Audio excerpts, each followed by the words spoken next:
We're really glad to see everyone who is here this evening. We also have some people, increasing numbers, who are signing in on Zoom and who are also watching on the YouTube channel. I'm just wondering if there's anyone else coming in. We'll just pause for them. Thanks, Leslie. No, okay, we'll get started. I'd like to start on time so we can end on time. We have some really interesting information for you tonight. I just want to give a little bit of context. This whole process that we're in right now, which we're calling Recode Topsham, really started back with the 2019 comprehensive plan. I don't know how many of you were at that town meeting, but it came very late in the town meeting. And as far as I could tell, I looked around and the approval was unanimous for this plan. So this is our plan, your plan, my plan. It's got a lot of great ideas in it. And one of the items in here, the 9 big ideas, is to be intentional about growth. And one of the strategies there is to review the town zoning and see what needs to be updated. So the process that we're in right now started back in January when the select board authorized funds to hire consultants, because this is a big project to review and possibly recode the center of town that is designated for increased growth, new opportunities, where people in the planning process clearly would like that. So in January, that process started and it took about a month or so. We found the perfect team of consultants, Kirk Bishop and Leslie Oberholzer, whose skills are leading us on this path. Now tonight is the first public session as such, and it's actually the end of phase 1, because phase 1 of this plan, this is like a 1.5-year process that we're going to be engaged in together. And phase 1 is the sort of a 4-month process of the two of them looking at the code, seeing what the plan calls for, and producing what many of you have seen tonight, which is the project direction memo. And that's what we're going to hear tonight. We're going to have plenty of time for questions after their presentation, and we can have that also from members of the audience on Zoom. We've never done anything quite like this before, but if Topsham is nothing if not adaptable. As most of you know, we've had 2 town meetings since this plan was approved, both in our vehicles. So we're used to doing things in a new way as we need to, and tonight is our first public meeting as a hybrid. We're virtual, we're in person, we're masked. I'll mask up now, I'll stop talking and let you hear from our consultants, Kirk Bishop and Leslie Oberholzer. Thanks so much for coming.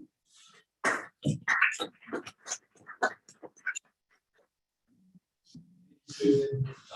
Good evening, everyone. My name is Kirk Bishop, as Susan introduced me. I want to add my thanks to Susan for you joining us tonight. And I hope you'll help us get the word out about this project, tell your friends and neighbors to join us in future meetings, because we love the opportunity to talk to you, learn about your sense of the town and what you would like to accomplish as part of this project. I want to get right into what I hope is a fairly brief presentation, but I want to give you a kind of thorough sense of our early understanding of the project. And the memo that Susan mentioned, the project direction memo, and of course, leave adequate time for any discussion, questions, comments that you may have.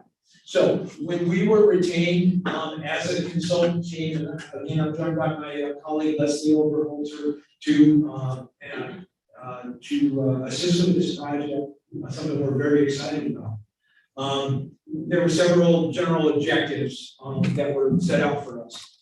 First of all, a focus on that center area that Susan alluded to in her early comments. And I refer to it as the Topsham Center area. The comprehensive plan sometimes calls it the intentional growth area, for those of you who are involved in the comprehensive plan effort. But it really setting the stage for a reimagined kind of true downtown Main Street, more Topsham scale urban character, walkable, mixed use kind of development areas within that center area. We're hoping that in doing that, we can introduce a number of new processes and procedures for various forms of development approval that will make the process a bit more streamlined, more predictable, both for property owners and for neighbors going forward. The code, we believe the existing zoning and site plan and kind of development related regulations in the code date back almost 40 years by our estimation. And over time, they've been changed from time to time, and they sort of, through accretion, kind of developed some redundancies, some kind of internal inconsistencies, things that have been tacked on. These are not unique to Topsham's code. This happens over time in any community, but it's time to do a real spring cleaning and reorganization and sort of reimagining of those regulations to make them easier to understand, easier to administer and navigate for anybody who finds themselves in need of consulting the zoning regulations from time to time. You see, I'm going a bit forward here.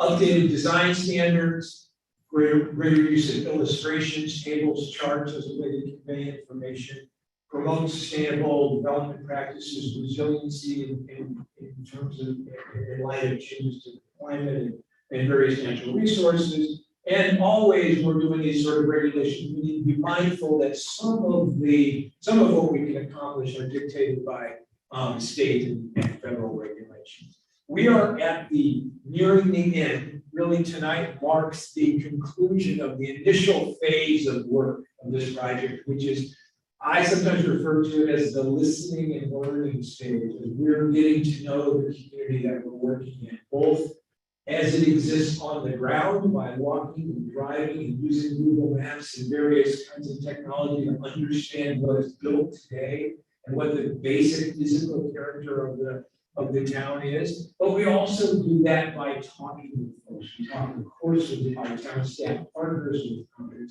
implementation committee, planning board, and elected and appointed officials, and residents, property owners, about what they might hope to accomplish as part of this project. And tonight is part and parcel of that listening and learning, and really puts us on the cusp of beginning the true work of this project, and that is putting our money where our mouth is, I guess. Crafting this new code for the Topsham Center area and the reorganized and amended provisions that may affect the town as a whole. That will occur over the course of the next several months in phase 2. Again, as a kind of team effort between the consultants, the town staff, and our local advisors in terms of elected and appointed officials on various boards and commissions. Once we have a solid first draft, we'll enter the third phase of this project.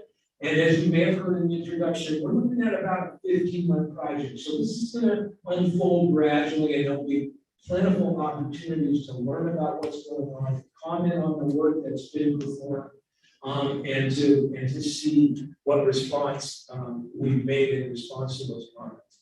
Phase 3 is the part of the project probably looking at late summer, fall of next year, just generally, I'm thinking, where we would do some real robust taking this out in meetings like this, and open house type settings to really educate people about what's proposed to be changed, and taking your comments about what you like, don't understand, or don't like about what's been proposed. And phase 4 is really the adoption phase as we work through and up to a town meeting, which is anticipated in the late spring of 2023, when this conceivably could be an adopted set of new code, the Recode project could be complete.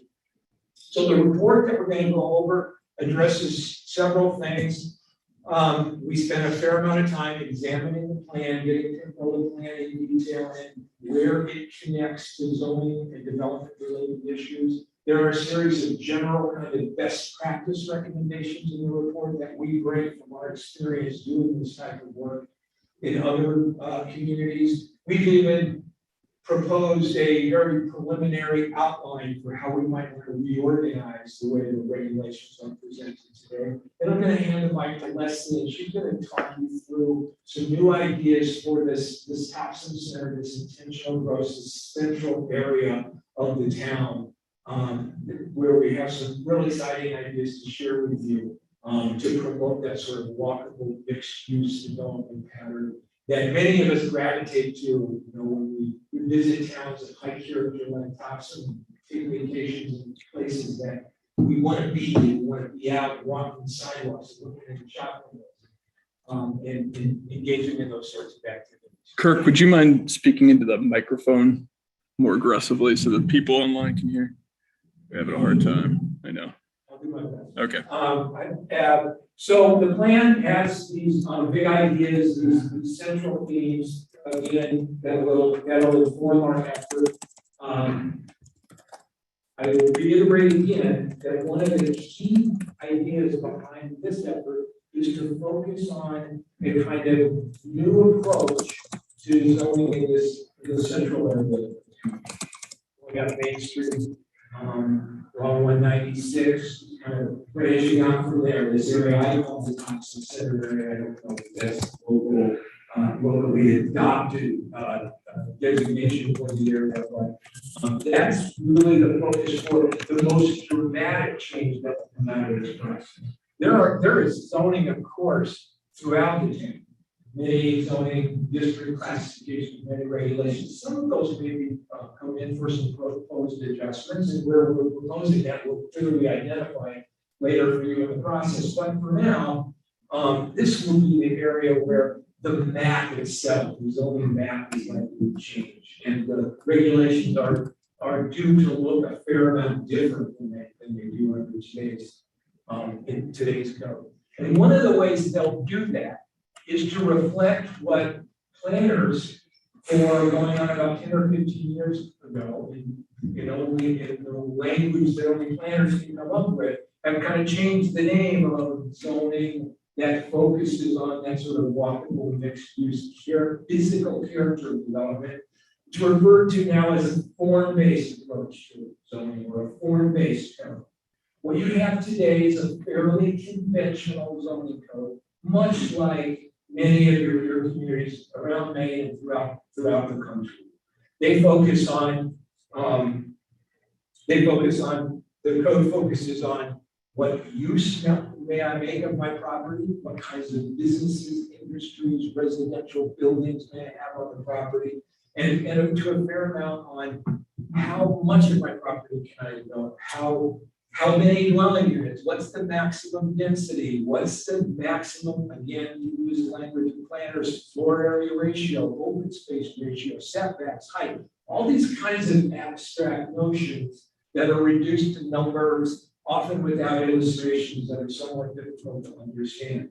Conventional zoning focuses far less on the physical arrangement of buildings and parking areas and sidewalks on the site, and how the buildings interact with the sidewalk along the street, that sort of form element. Form-based code kind of flips the script. Still a focus on what use is going to make of the property and how tall can the building be, but much more of a focus on the basic way that those buildings kind of frame our streets and influences how we feel when we're in that public space between buildings on either side of the street. Are we engaged as pedestrians in looking at the buildings and marveling at some of the details, or looking in the shop front windows if we happen to be in more of a traditional main street? And how comfortable do we feel in those surroundings? Those are elements that today we think of as form-giving or physical character elements, and they relate to the type of building is it a shopfront building versus an apartment or office building versus more of an industrial warehouse building? They all act a little differently. Do they have windows? Do they have doors? How close are they to the sidewalk? And where, if anywhere, is parking located on the side? Those are things that give us a sense of where we belong in that environment, what that physical landscape is like. So as I say, it relies less on kind of long passages of text written in language that only lawyers could dream up, or it relies more on pictures, graphics, and illustrations key to meaningful metrics or meaningful standards that create quality places. We're going to talk a little bit more about it in the second half of the presentation. So this is an example of today's zoning code. One of the things that people would often call the town offices want to know is, what use can I make of my property, or more likely, what can happen across the street from me or on the neighboring lot? And you would refer them to a table at the end of the document that's got lots of text on the page, P's indicating uses that are permitted, X that are not permitted, and C being uses that may be permitted if you go through a little bit of brain damage in the process to get to the window of approval. And this is a fairly conventional way of presenting that information. The real challenging table is the table that tells us how big the building can be, how far it needs to be away from the sidewalk or away from the side lot line, or how tall can it be before it's too tall. It's not a real predictable set of standards, and as I say, it includes some language in there regarding floor area ratios, minimum landscape ratios, maximum building footprints that may seem foreign to us as folks who aren't engaged in zoning on a daily basis. But those two tables are the essence of what the zoning regulations for the town tell us today. And at the end of the day, they're more about things that we can't do with our property than what we want them as a community to be. We don't want you, under conventional zoning or under today's code, to build closer to the street than X, closer to the neighbor's lot line than Y, or taller than X. It tells us very little else about what can happen on that property and what our vision is for how the activity on that property will mesh into the overall character of our neighborhoods and our commercial corridors in town. So we see a different way forward. We're going to talk about that in the second half. I'm going to tell you now about some of the other elements from the comprehensive plan that provide us a foundation for the work that lies ahead, increasing housing options and choice. Today's range of zoning.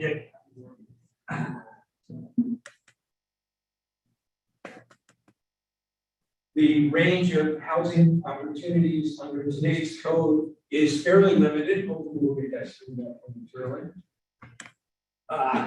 And we see, as in every community, in today's world with housing prices constantly on the increase, demographics changing in terms of people getting older, changing lifestyles in terms of people's interest in, maintaining large landscape lots. That people need a variety of choices depending on where they are in terms of income, ages, lifestyle preferences.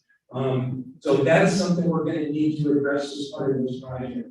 We don't have all the proposed solutions yet, but expect us to come forward with some ideas about ways that we can address housing options, housing choice, and affordability.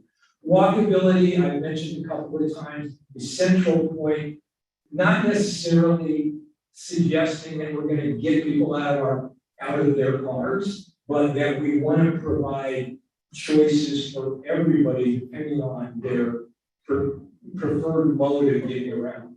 And it might not always be the preferred mode, but some people need to rely on walking and cycling as a way to get from home to work or from home to school. We need to recognize that in our codes and make sure that we're providing options for all along that spectrum.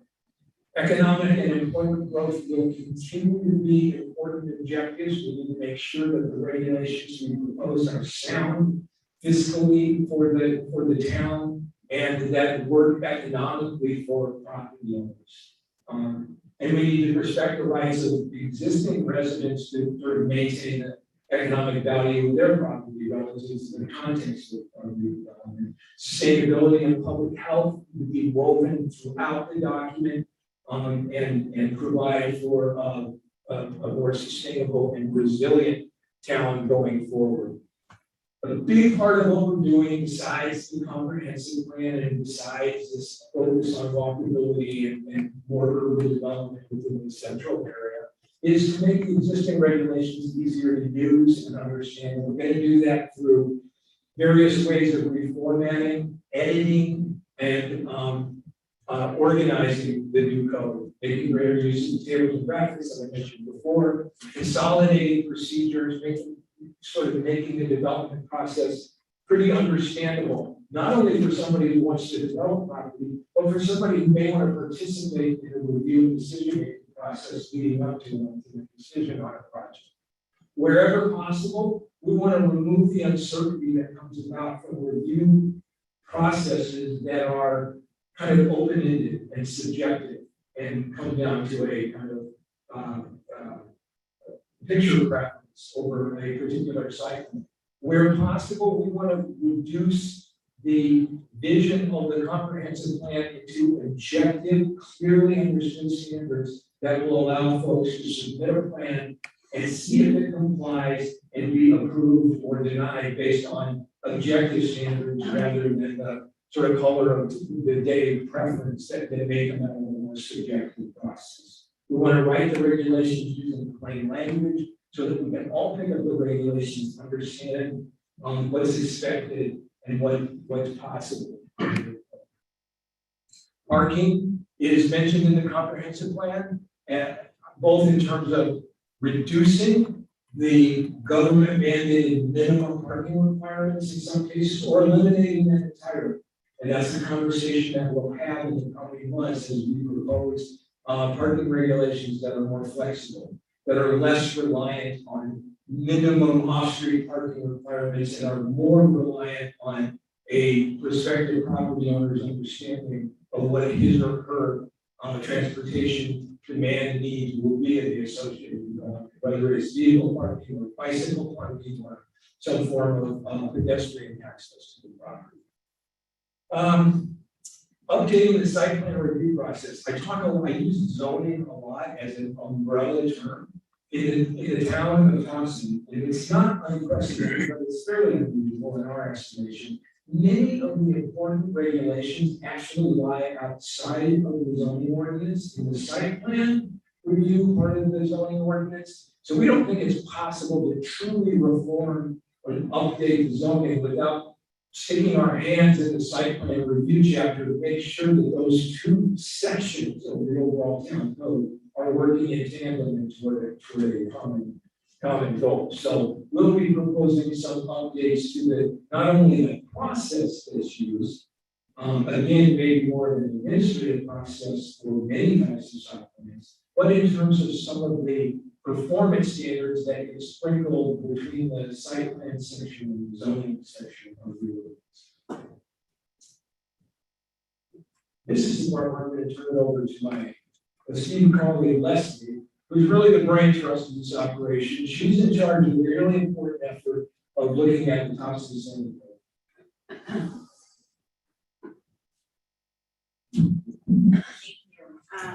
Can you hear me? Real close, real loud. Much closer. Yeah. Yeah, so I'll do my best. Well, good evening. I'm really excited to be here. We're very excited to be able to travel again. And I feel like I've been working in Topsham for 4 months without actually leaving. So it's super good to be here. Kirk, I think, explained a lot about the focus of the major changes that we're proposing for the zoning to be within the Topsham Center area. This map is the map that was in the request for proposals that we responded to. So staff created this map to show you exactly where we are focusing our efforts on zoning. These are all of the commercial zoning districts within that central area. So even though we're referring to Topsham Center, we're not talking about any of the residential areas in Topsham Center, just these commercial areas, as you can see on this map.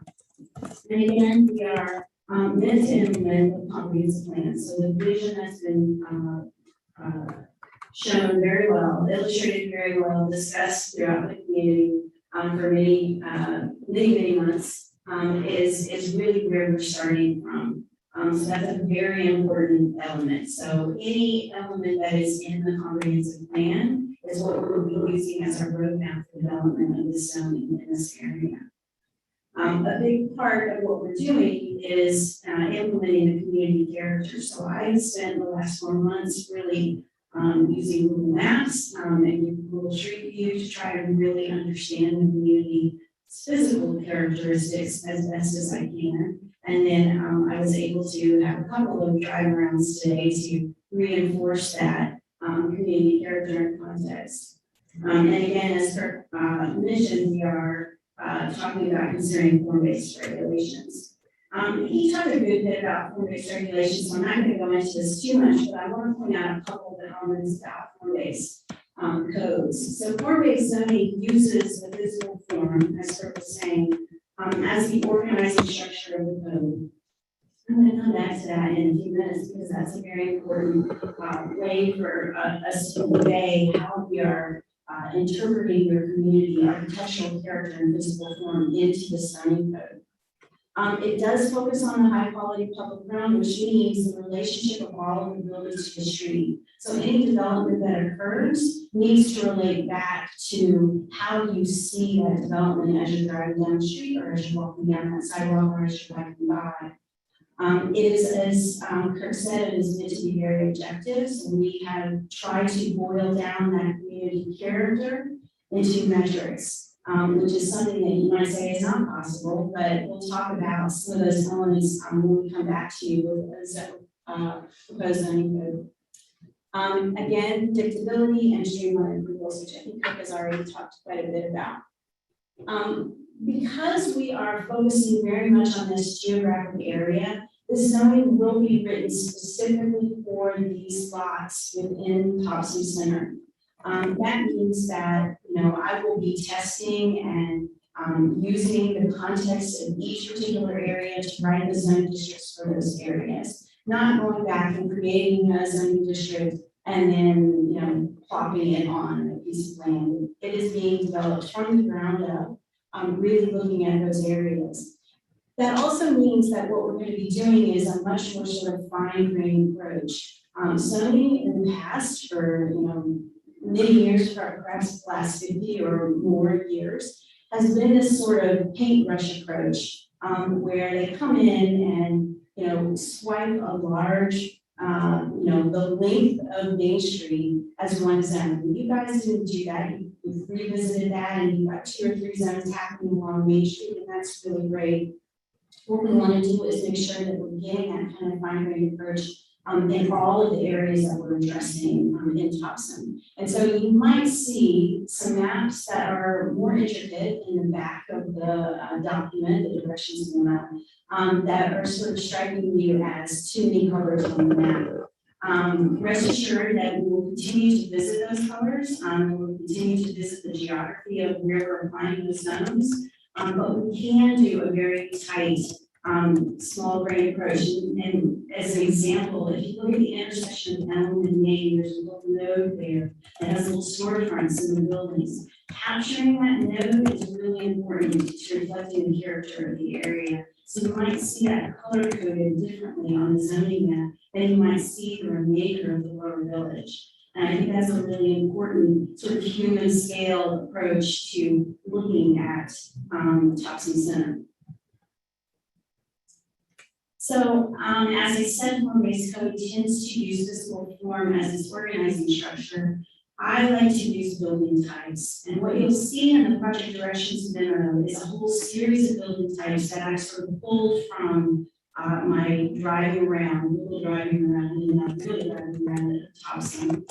The idea of building types, the storefront building, the village storefront building, these are all building types that you can kind of get a sense of. Once we tell you, what we intend, you can get a sense of them as you're driving around Topsham and saying that is a particular building type.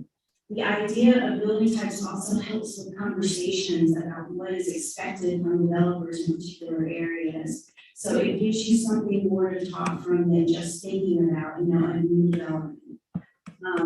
The idea is that we can take those building types, we can illustrate them pretty clearly, so that they will be pretty predictable as well.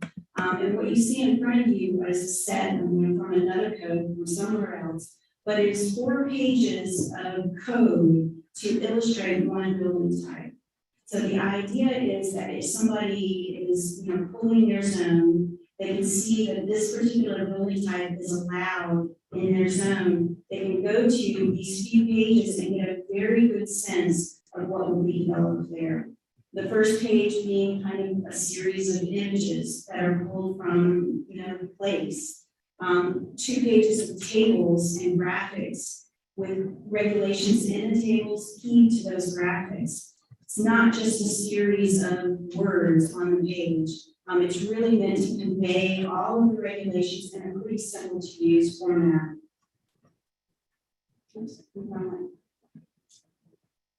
So what you see in this project directions memo, which I hope we have one of those yellow pages that we can hold up to say, there's a really easy way to access this online.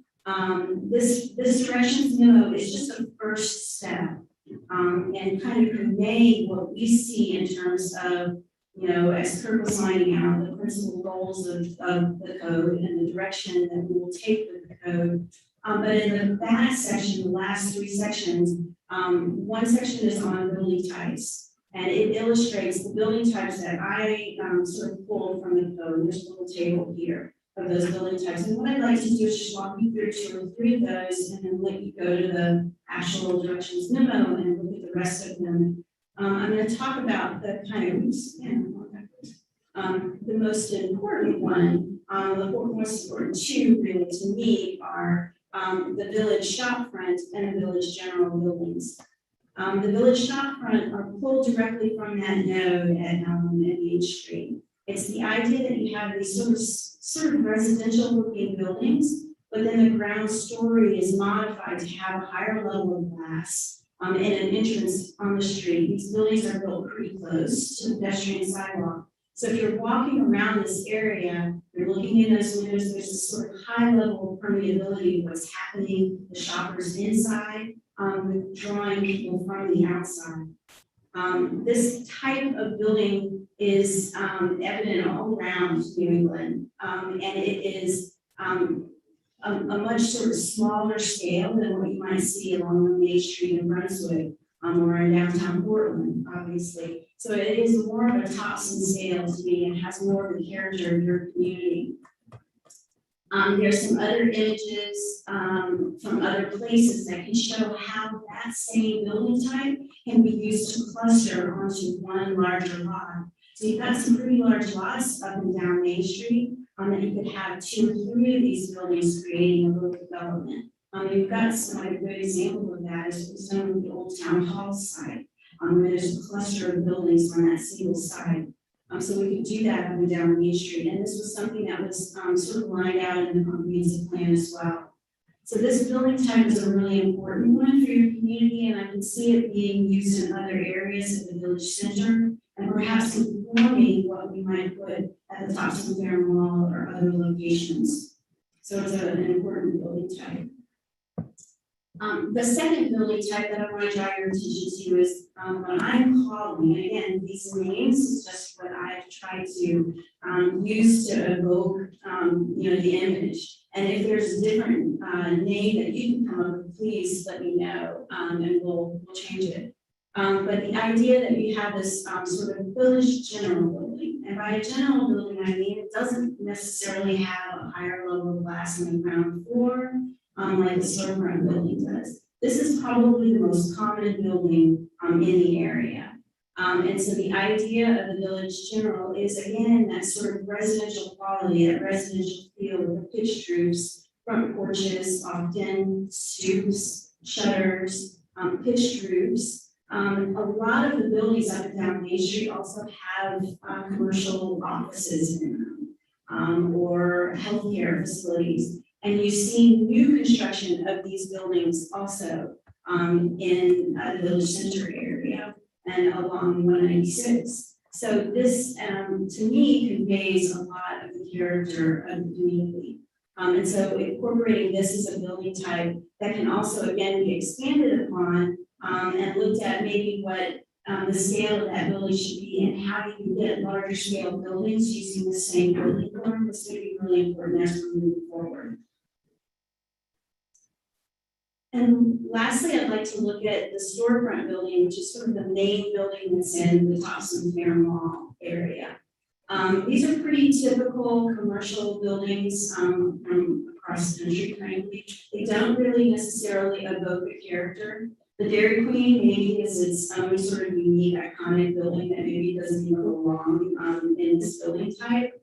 But the idea that storefront centers are a little bit more intensive than the Village storefront building. And so you can see sort of how we're developing all these different building types and how we might be used to different locations around the community, and maybe how we can sort of try to fold that character in. I've got some images of other storefront center places from around the country, some of these in New England area, but the idea is that, you know, these are pretty nondescript buildings. And is there a way that we can kind of fold in that character that we're looking at? The last building type that we'll look at tonight is the general building. The two buildings at the Bowden Mill site are really the best examples of general buildings that we have. These are larger buildings, a little bit larger, that can house offices and residential. That form can be used for residential. There's some examples of other residential buildings in other places that are, you know, 4 or 6 unit up to a larger apartment building. And if we can get that kind of mix of residential types in other areas just within the Topsham Center, that will help to kind of expand the housing affordability and those housing options. So as I mentioned, the storefront building at the Topsham Fair Mall doesn't evoke that kind of character of Topsham. But as you can see from your comprehensive plan, there's a lot of discussion about storefront buildings or that kind of more traditional storefront with a flat roof and a ground story glass and 2 or 3 stories above it that might be offices or residences or a hotel or something like that. This idea of this building type doesn't really exist, or this form doesn't really exist in your community right now.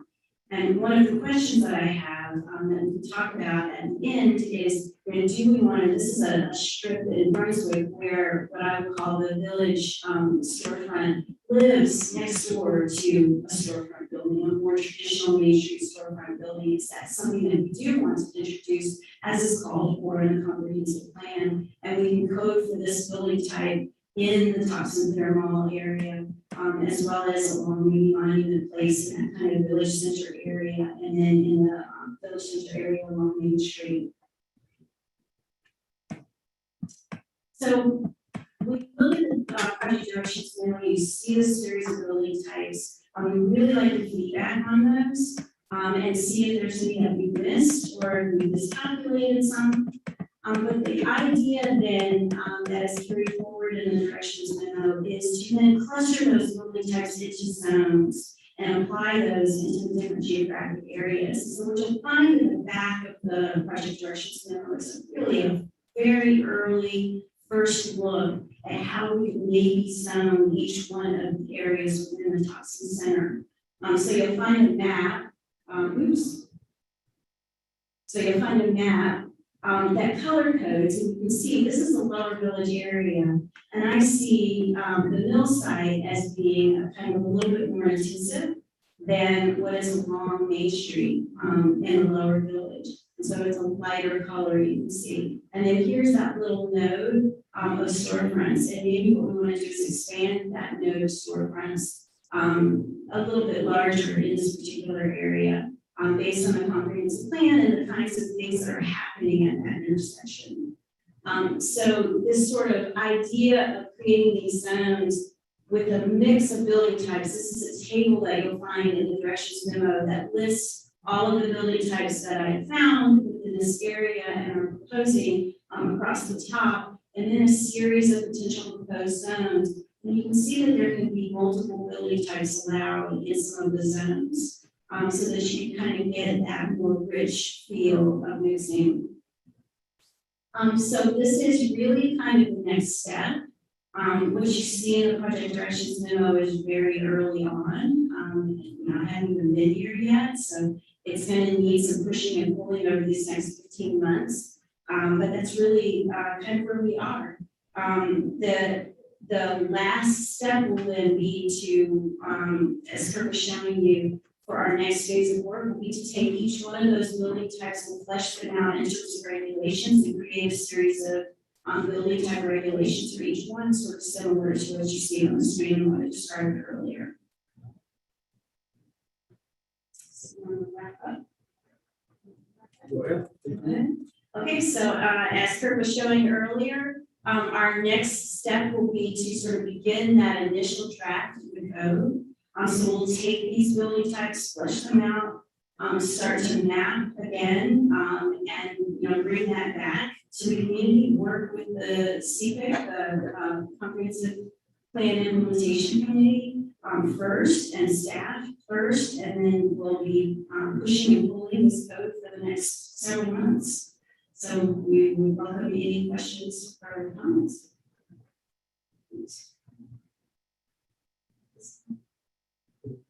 Like you're on another. A lot of information to take in. Please don't hesitate to ask any questions, say what you're talking about in that particular area, or offer up any comments. I want to open up the floor to. So that was a lot of information, right? And the key thing is, these are sitting waiting for you as you leave. Or if you like, we can pass them out if you didn't take one when we came in. This will lead you to the town website and an electronic version of exactly what you're seeing here with lots of text. It's very readable, very plain language. They're using language now, what they're promising to give us in the new code, very easy to understand. Lay people can understand, I can. So as we're thinking about that, we have folks online who may want to ask a question, and we would love to have any questions that you have, just to put it. Oh, let me mention one thing. There will be many future public sessions, but anybody who's interested in what the Comprehensive Plan Implementation Committee is doing is very welcome to come to our monthly meetings. We meet on the second Tuesday of every second Monday of every month at 4 to 5:30. It's a hybrid meeting, so it's an in-person meeting, but there is also the possibility of attending remotely. So if you want to stay tuned, could put you to sleep, but our sessions are open, so we value your input throughout this process. So This is going to seem absolutely backwards, but for questions, can we not use the mic and just speak really loudly? The camera system follows the direction of the voice. When we use the mic, it goes everywhere, so it doesn't know exactly where to find people. So that might just be a little more helpful. And then also we're getting a little bit of an echo on the audio.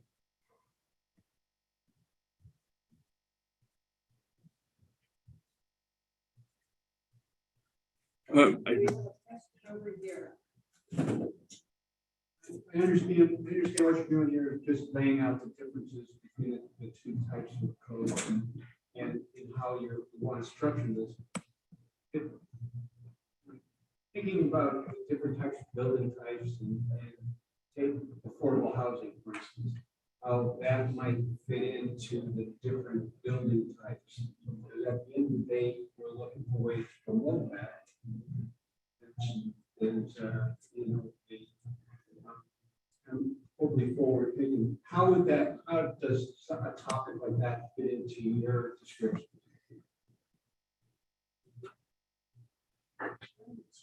You speak loudly, just where you're at, it's fine. Say that a big part of addressing affordable housing is to make sure that there is a wide range of housing types. And the goal is to fold that wide range into as many places as we possibly can. What we do want to do is provide for enough density to accommodate affordable housing, but with a good design and in the right locations. And so what we've done, what we'll continue to do, what you'll see when you kind of look, is some more intensive living. Like, for example, there's an R4 zone up at the Old Naval base.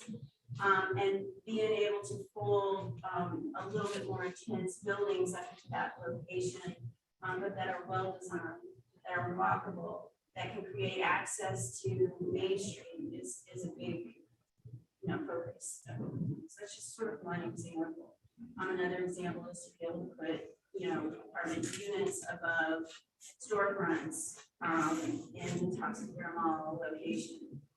Should that ever happen, something like that, but making sure that we're, being very aware of where residential units can be built in. What you'll also find in the directions memo is a building type. It's not really a building type, it's really more like a site type for mobile home or manufactured housing park. We see that as got some excellent examples of nice places. And so making sure that those are laid out in a good, comfortable way, that existing trees are maintained and that type of thing. So we have a site type that we'll begin to work on for that type of work housing as well.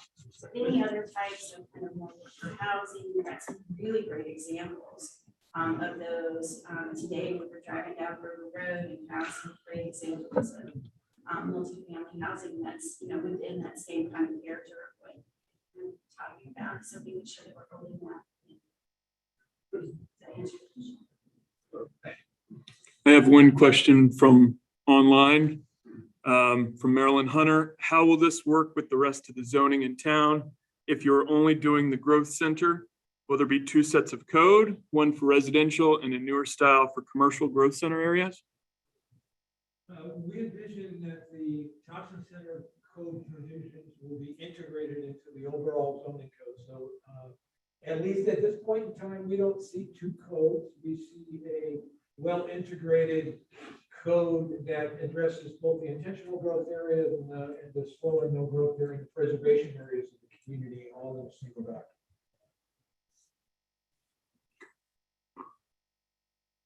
If you have a currently existing building that say doesn't fit the building type that's desired in the zone, and say the current owner wants, or some prospective buyer wants to modify their building, do they have to completely match the new desired type, or just bring it closer to that? Or how does it work? Well, I think it's probably going to be a bit of a scale issue. The extent of modification will be the triggering mechanism for how much of the building you need to bring into compliance. And that's always a kind of a tricky issue. Let me go back to the fundamental question on it. It wasn't part of your question, but just to clarify, any existing buildings that don't meet proposed new standards, whether they're these form-based standards or modified standards in the remainder of the town, will be lawful grandfathered non-conforming uses, and nothing will affect that property owner's ability to continue to maintain it and improve that property. But there probably will be some limits of modification and addition and change that may trigger at least gradual continuing movement towards full compliance. The trick will be dialing that in correctly. But That's the way we approach it. I have a couple, oh, go ahead. I have a question related to what we do here, and I understand these are basically the mechanics for bringing in commercial development to the lower village.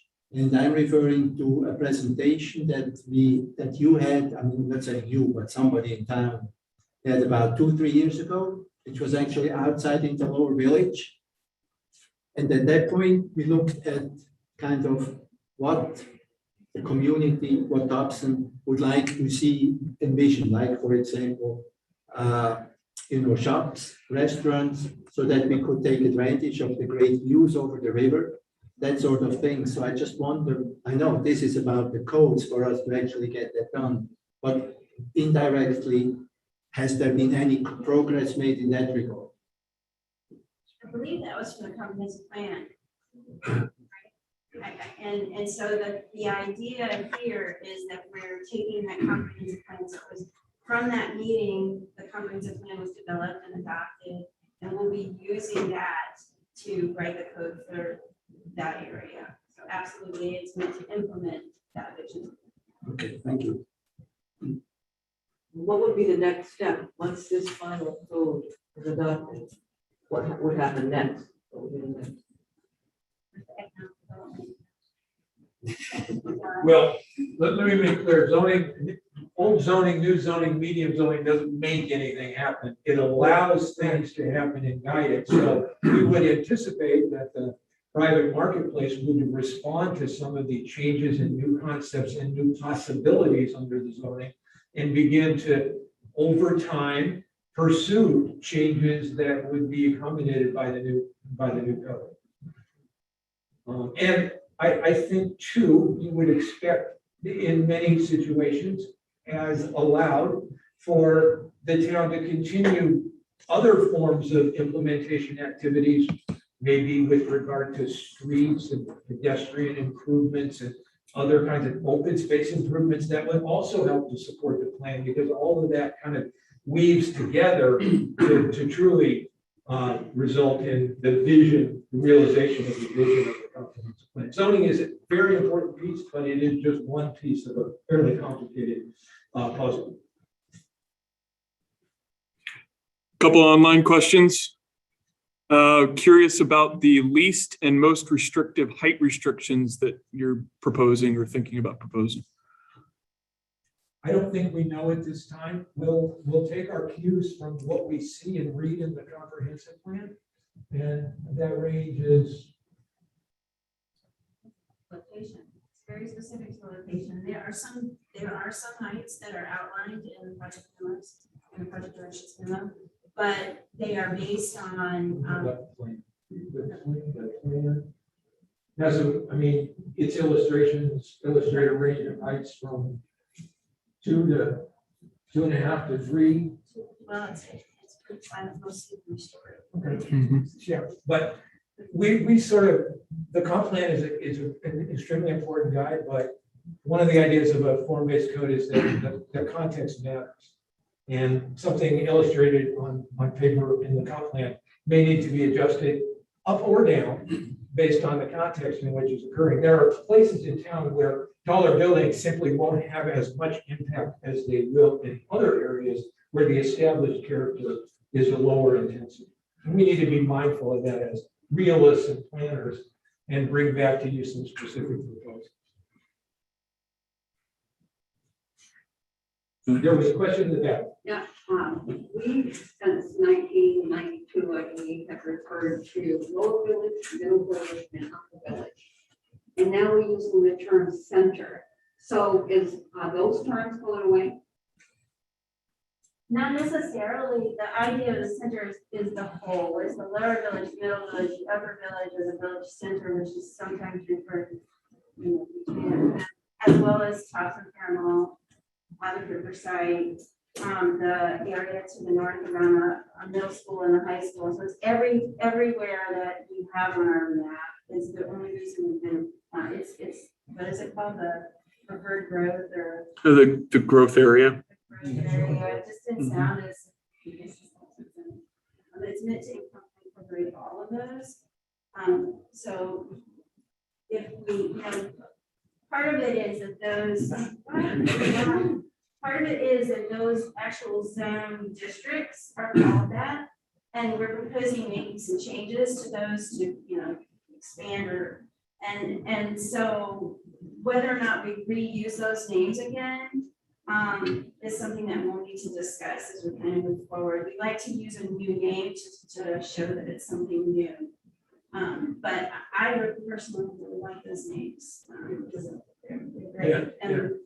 And just for those of you who aren't as familiar with the map, these are the lower village, middle village, and village center areas on the map today.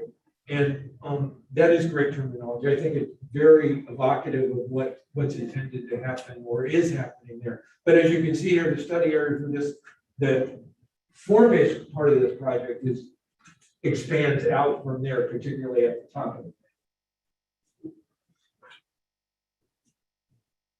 you have another online question? I do, if you're ready. What changes would we see to the rural and residential districts? We're not anticipating, based on the direction provided in the comprehensive plan, that we'll see significant substantive changes to those. That's not to say that we will propose an adjustment here or there. I'm not saying that we will, but I don't want to be called out later for saying nothing will change. We may propose a change in a parking requirement or a landscape provision, just to pick ideas out of the head, but the basic substance is not anticipated at this time to change in those conservation and no growth, slow growth areas shown on the comprehensive plan. Yes.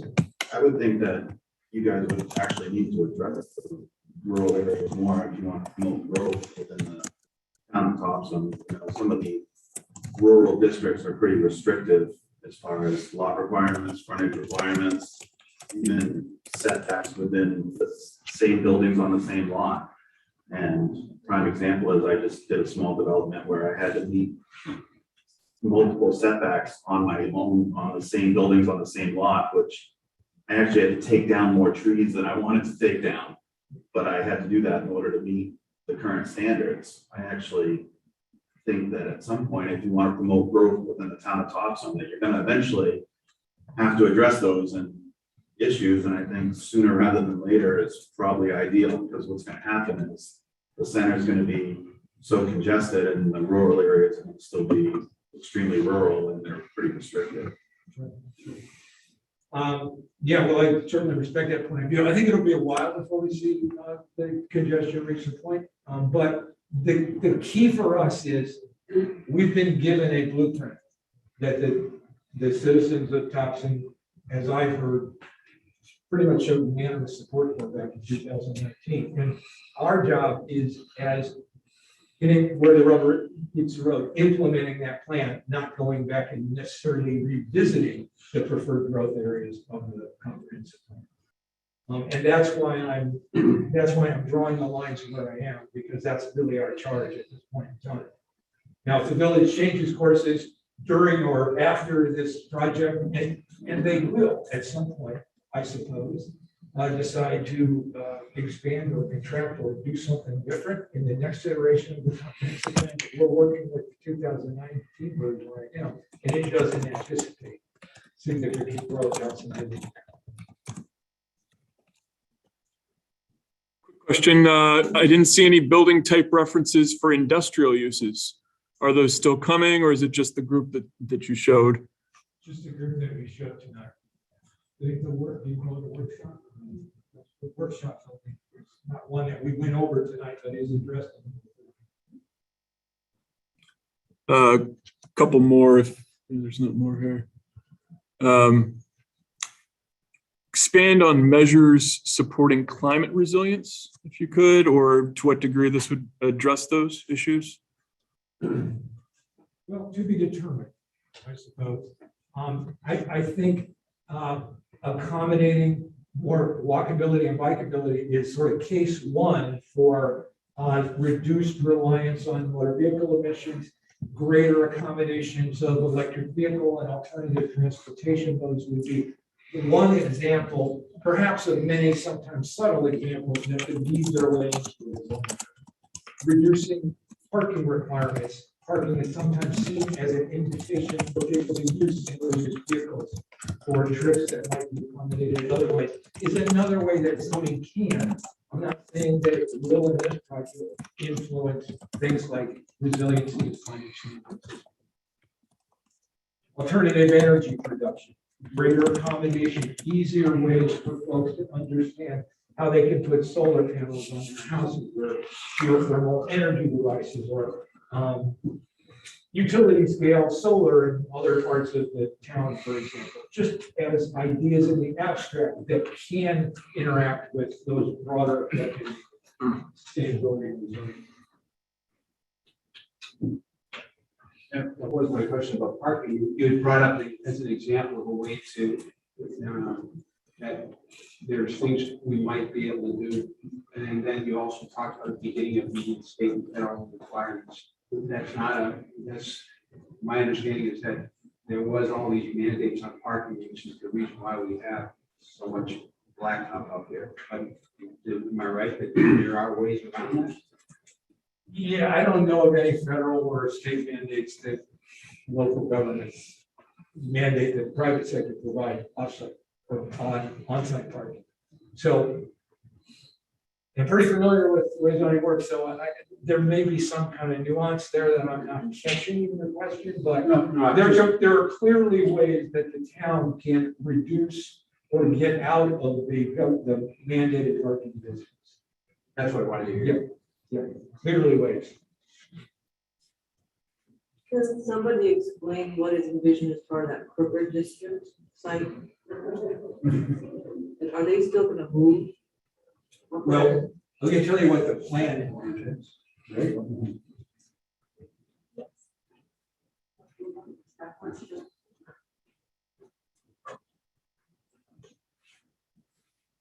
I guess I can talk from here. Rob Melanson, Topsham planner. So it's called the corporate district on that map. In the 2019 comp plan, that was a catalyst. So if you look at the comp plan, you'll see the community vision that enabled this zoning path. It's a mixed use. There's really no specifics. I mean, hotels, shops, housing, it's all of the above.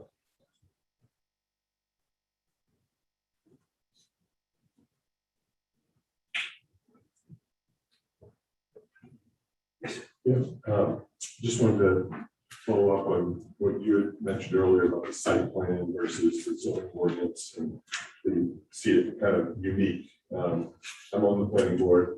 It seems unique and confusing to me. And I'm hoping that you didn't say it directly, but I'm hoping that you really are going towards incorporating as much as site plan into the ordinance. Or are we still going to try and see if we're keeping some separation there? I mean, I know there are some good things. I guess that's like the parking. You know, there are issues with the large parking lots that got set up out in Topsham Hall. The last 5 or 6 years, we've been letting the parking, been giving waivers, and just making sure, like Agrams did it, to have grassy areas that could remain grass in the in case they did need more parking, but we allowed them with the parking they thought they needed. Sure enough, I think it's worked out well. We've done that in a number of projects. I don't know if that is part of the reason we have site plan separate.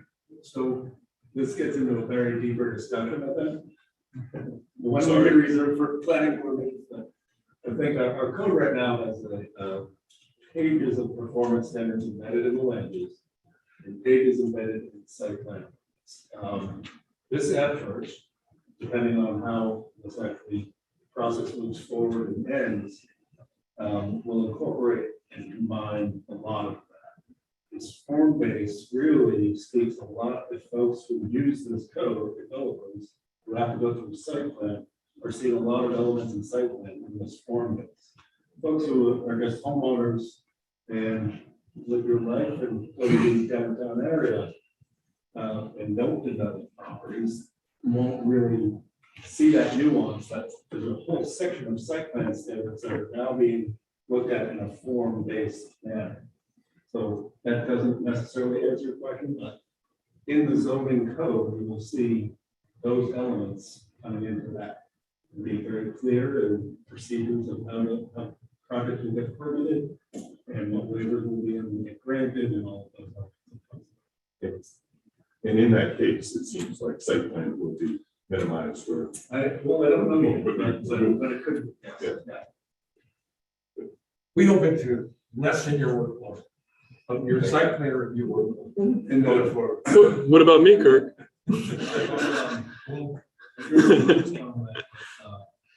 In the rural area of town and development and what Drew does, just so folks know, there's duplexes on large pieces of property that are focused in small areas of development. So it's kind of a good model of rural development that doesn't just chunk up 2-acre lots and spread it, large roads and everything. It's a driveway and multiple units and very Topsham character development. What he's getting at with the setback issue could be actually addressed in this iteration here. So that's an answer to your question correctly. Those are minor tweaks. That's not an overhaul of the world. Totally get it. Yeah. I just wanted to address that. I had one additional question online. I think it's more comment. You have the limited industrial zone in the growth area. There are several industrial businesses in that area, and that end of town is an employment center. I hope you'll consider incorporating and supporting the town's industrial businesses.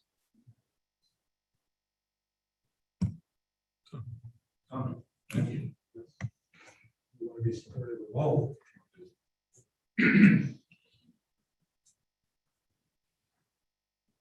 Well, and to piggyback on that comment, that's the involvement, the continued involvement of you folks here. So that's the input needed for us to guide to an outcome that is voted on the town meeting that is acceptable.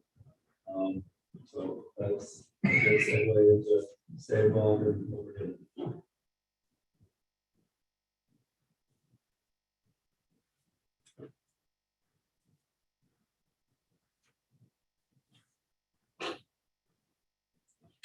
I think it's absolutely cool to sit in silence for a couple of minutes, just, thinking whether or not there's a question bubbling somewhere. But at the same time, if people feel like they've heard enough and asked what's on their minds, it's an early stage, end of stage 1, but there's a lot more to go. And we plan to keep you apprised all the way along. There will be many other public sessions. Please take a yellow card, look online. Anything bubbling from the Zoom world? Thank you to our virtual and our real life participants tonight. Again, I'm very happy to see the turnout and hope to see your faces at some upcoming meetings. Yes, thank you very much for coming out. Thanks a lot.